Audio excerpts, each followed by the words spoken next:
Bonsoir à tous, soyez les bienvenus sur Polynésie la première. À la une de l'actualité de ce jeudi, les tarifs de la compagnie Air Tahiti passés au crible par une mission d'information de l'Assemblée. Les rapporteurs ont formulé 13 recommandations pour améliorer la desserte et faire fléchir les tarifs. Ces recommandations sont-elles réalisables? Nous verrons cela avec Manaté Vaivish, le directeur général d'Air Tahiti, et notre invité ce soir.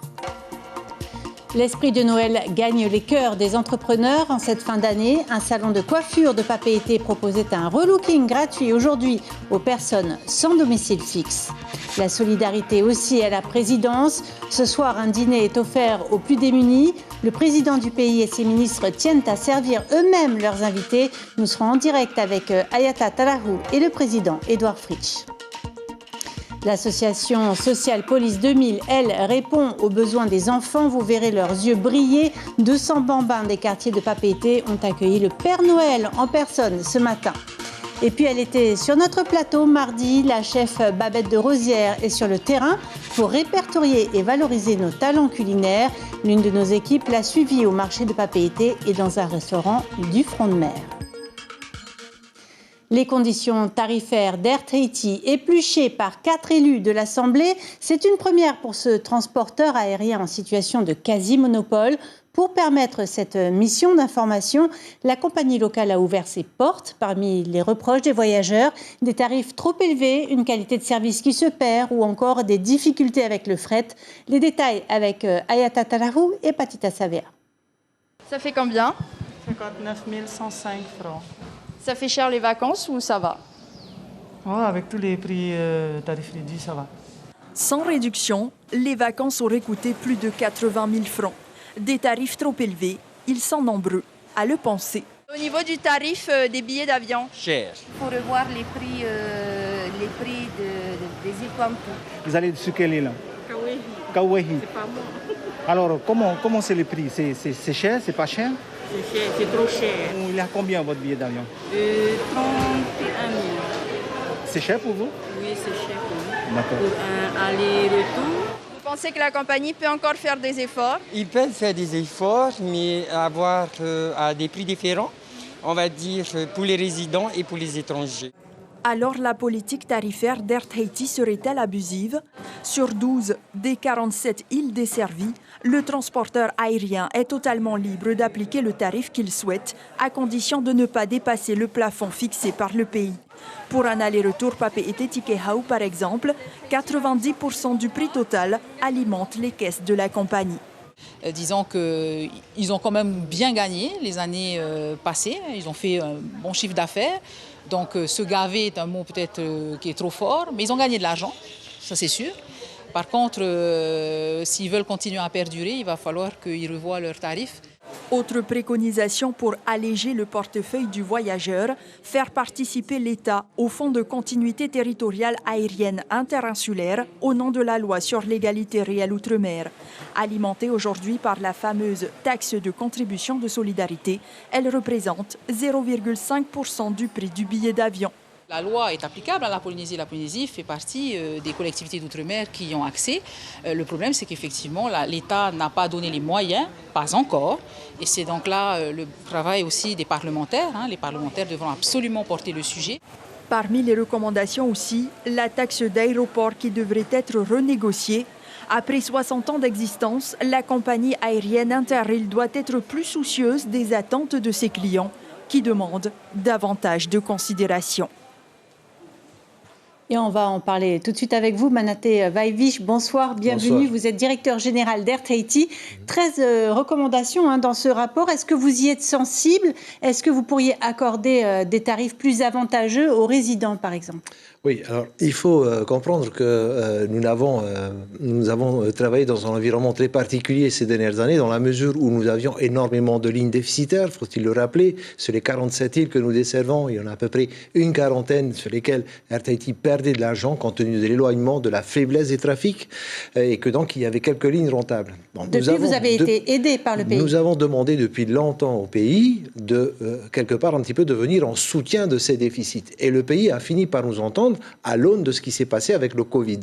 Donc le pays a mis en place une délégation de service public qui permet à RTIT maintenant, qui lui garantit une contribution du pays à hauteur de 900 millions. Donc ce qui va se passer maintenant, c'est qu'effectivement RTIT sera en mesure, dans ces conditions, de restituer une partie de cette contribution apportée par le pays en direction de nos clients, en direction de nos passagers. Vous pourriez évaluer une baisse Ce sera une baisse qui sera... De combien de pourcents ? C'est difficile de parler de manière générale parce que vous savez que les compagnies aériennes appliquent une politique tarifaire très complexe et très compliquée. Mais du coup, il y a des disparités aussi selon les archipels. Absolument, mais vous allez acheter un billet sur Los Angeles, par exemple, dans n'importe quelle compagnie qui va à Los Angeles, vous avez 4, 5, 6, 7 tarifs différents. Alors de quoi on parle ? Du plein pot ?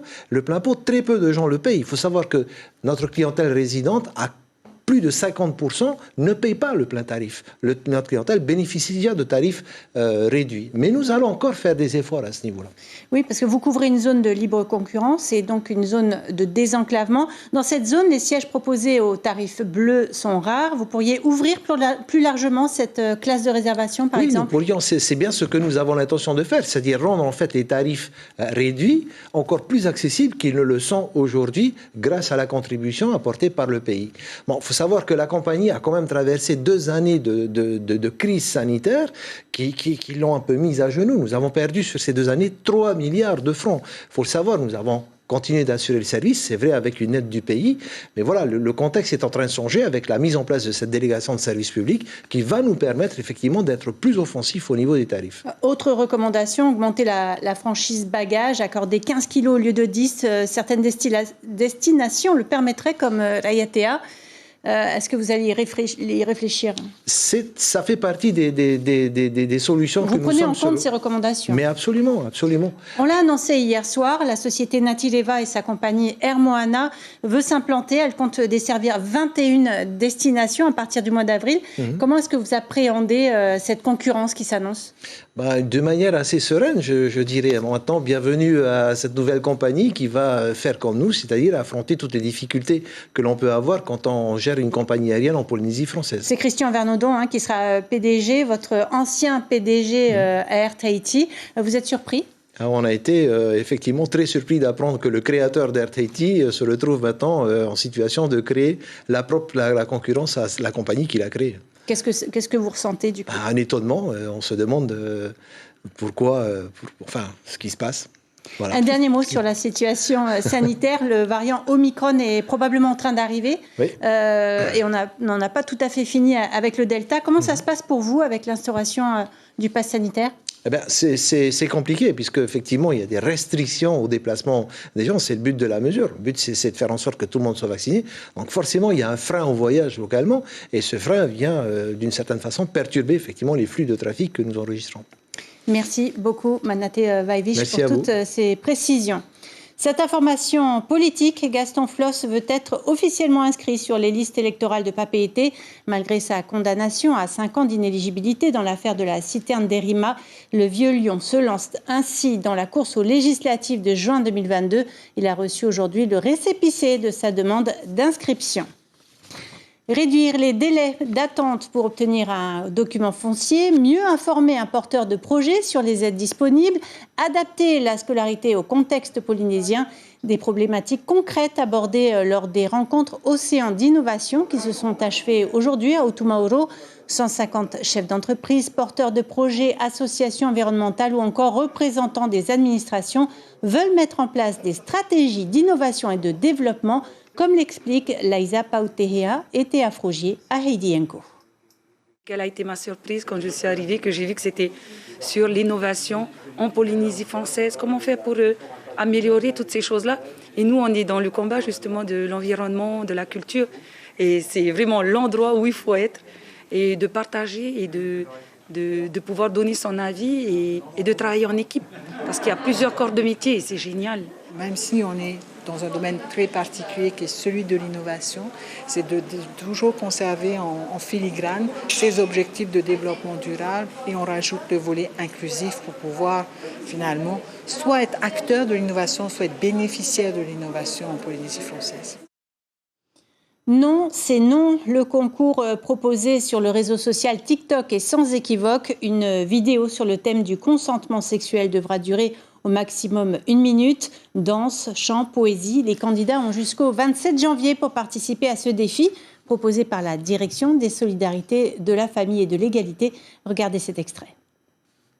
Il n'a pas aimé que je lui dise non. Pourtant, c'est pas que je ne l'aime pas, mais il ne veut rien entendre, ne rien comprendre. Que dois-je faire? Dire oui à tous ses caprices ou garder ma dignité et être ferme avec lui? I'm not afraid anymore. What makes you sure you're all I need? Forget about it.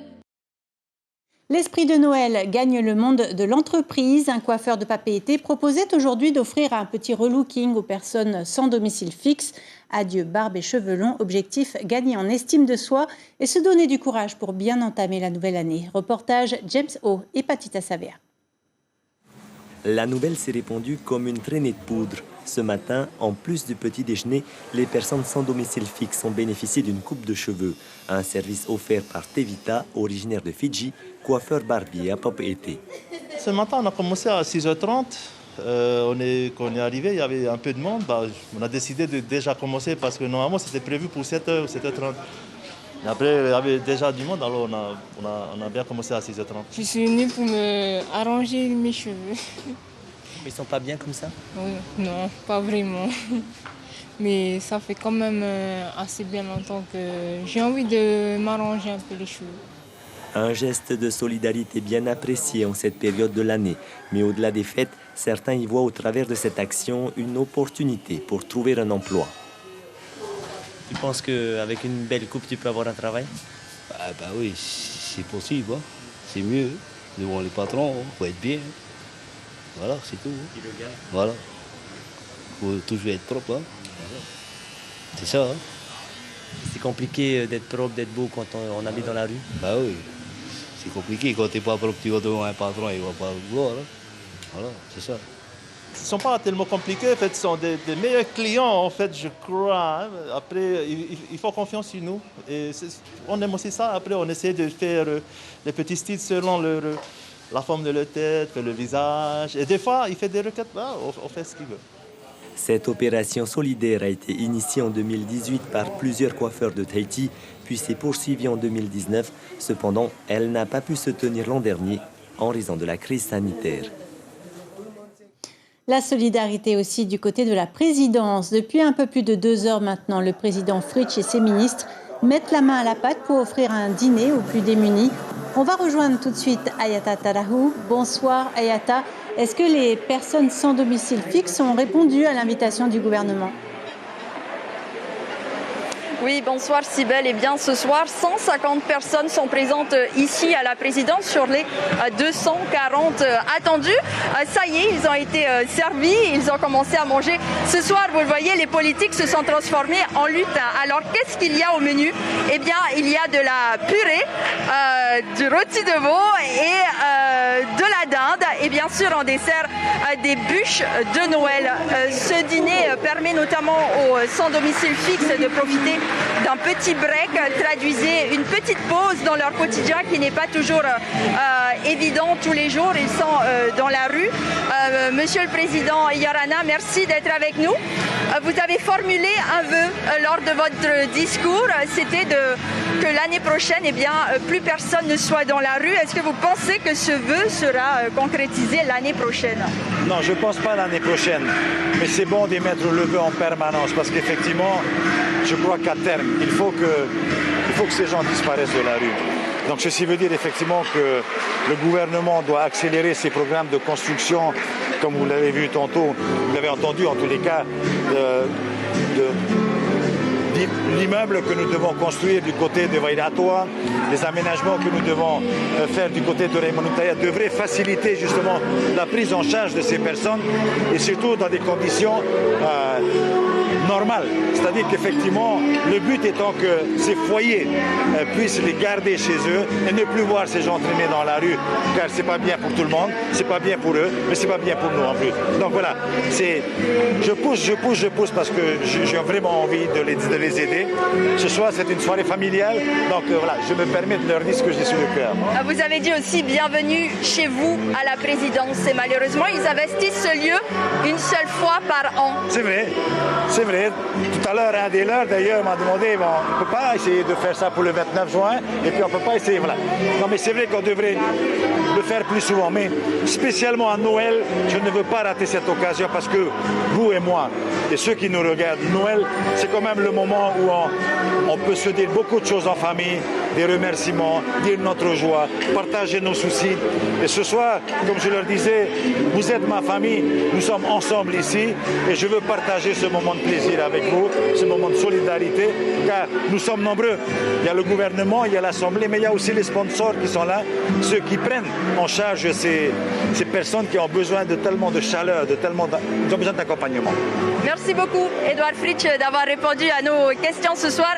Et bien voilà, vous le voyez, Cybèle, ça y est, les personnes commencent encore à manger. Il faut savoir que l'entrée à la présidence ce soir était tout de même conditionnée au pass sanitaire. Et c'est une des raisons d'ailleurs pour lesquelles toutes les 200 personnes ne sont pas arrivées. Mais il y a aussi cette raison, c'est-à-dire que les autres, visiblement, ont été accueillis dans leur foyer pour les périodes de fête.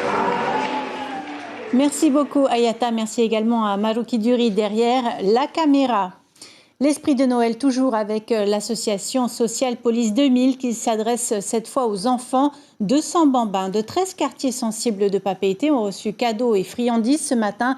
La Itemauri, Théophane Itua et Heidi Yanko ont pu voir le Père Noël à l'œuvre. Vous avez balayé les feuilles ce matin? Ah non, pas grave. C'est Noël avant l'heure. Le vieux bonhomme au costume rouge a fait les tours des quartiers. Aujourd'hui, c'est à Tonoua qu'il a arrêté son traîneau. À 6 h du matin, les enfants sont déjà debout, impatients de recevoir leur cadeau. Comment tu te sens quand on te donne un cadeau? Je me sens très bien. Tu n'as pas encore ton cadeau? Non. Tu attends? Oui. Alors, qu'est-ce que tu as demandé au Papa Noël? Certains parents aussi ont tenu à accompagner leurs enfants. D'autres se sont levés depuis déjà 5 h du matin. Alors, vous êtes prêts depuis ce matin, alors? Déjà. Mon petit est déjà levé à 5 h 30. Vous avez hâte de voir le Père Noël? Oui. On a pris par quartier. Et selon là, c'est 5 à 7 ans. Pas plus, ni moins. Alors, ils sont contents ce matin? Très. Ce matin, ils disent, et le Père Noël, il arrive à quelle heure? Ah oui, quand on dit Noël, les enfants sont joyeux. Hein? La journée se passe très bien. Et les enfants d'aujourd'hui, de chaque quartier, c'est leur journée. Je suis très heureux de les voir aujourd'hui. Même s'il pleut, c'est la bénédiction. Comme on le dit, c'est la bénédiction du ciel. Et voilà. Seuls 13 quartiers de Papeete ont été livrés en cadeau. Cette année, crise sanitaire oblige, la plupart des jouets ont été offerts par des entreprises participantes. Tout ça sont financés par les entreprises, par les magasins, par les sociétés. Et d'ailleurs, je les remercie infiniment. C'est grâce à eux que cette opération a pu se faire. Chaque année, dans les districts, la solidarité s'organise. En 2020, ce sont 400 enfants de Hiti Aotera et de Papara qui avaient bénéficié de l'opération Social Police 2000. Direction les Marquises à présent avec ce tournoi de volleyball inter-îles organisé du côté de Huapo. Après 4 jours de matchs intenses, ce sont les équipes de l'AS Paumaka chez les hommes et de l'AS Taïkamanu chez les femmes qui ont remporté le tournoi à domicile. Les amateurs de la discipline ont apprécié de retrouver les terrains après plusieurs mois d'arrêt. Elle était avec nous sur ce plateau mardi. La chef Babette de Rosière dresse un état des lieux des spécialités culinaires des Outre-mer. Après Tahiti, elle doit aussi se rendre à Moorea et Bora Bora pour découvrir la diversité de nos produits et de nos pratiques culinaires. David Chang et Marouki Duri l'ont suivi dans un restaurant du front de mer, mais aussi au marché de Papeete. Qu'on ne s'y trompe pas, Babette est en mission très sérieuse à la demande de l'Élysée. Elle vient répertorier ce qui fait la renommée de la Polynésie sur le plan culinaire, mais difficile de ne pas s'éparpiller. Dans le coin des produits agricoles, a priori, rien qui peut étonner la célèbre animatrice. Les mêmes produits qu'on trouve ici, on les trouve dans tous les territoires des Outre-mer. Donc je ne suis pas dépaysée. Sauf quand on appelle, on a une autre appellation. Par exemple, le fruit à pain, quand on m'a dit ourou, j'ai rien compris. En revanche, c'est bien la qualité des produits qui a retenu son attention. Combien je dois 200 francs s'il vous plaît. Ça fait, comment on dit, un choix de la revoir en personne. Elle connaît bien les fruits et légumes, comme quand il y en a chez nous, il y en a aussi chez eux. Sa venue est vue comme une belle opportunité par les commerçants. C'est énorme qu'elle est venue, que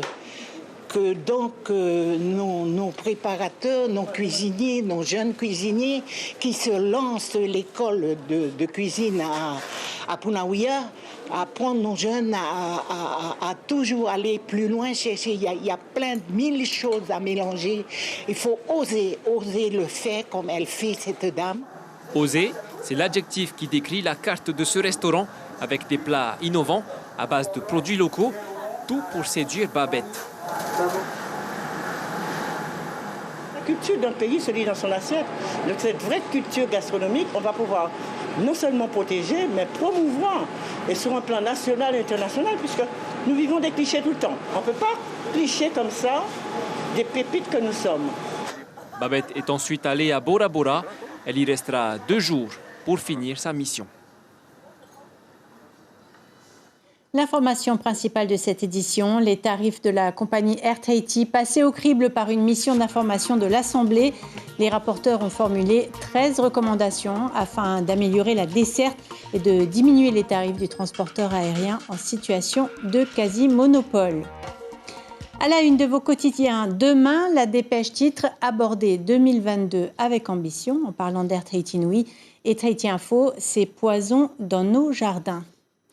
Au programme ce soir, sur la première, l'émission Paoaora, ne la manquez pas, c'est la finale. Vous allez connaître les grands gagnants de la saison 2. Et puis un autre divertissement en seconde partie de soirée, les fêtes de la liberté. Ainsi s'achève cette édition. Demain, vous aurez le plaisir de retrouver Maruki Duri pour vos journaux télé du week-end, puis Ayata Tarahu dès lundi. Passez une excellente soirée sur nos antennes et à bientôt.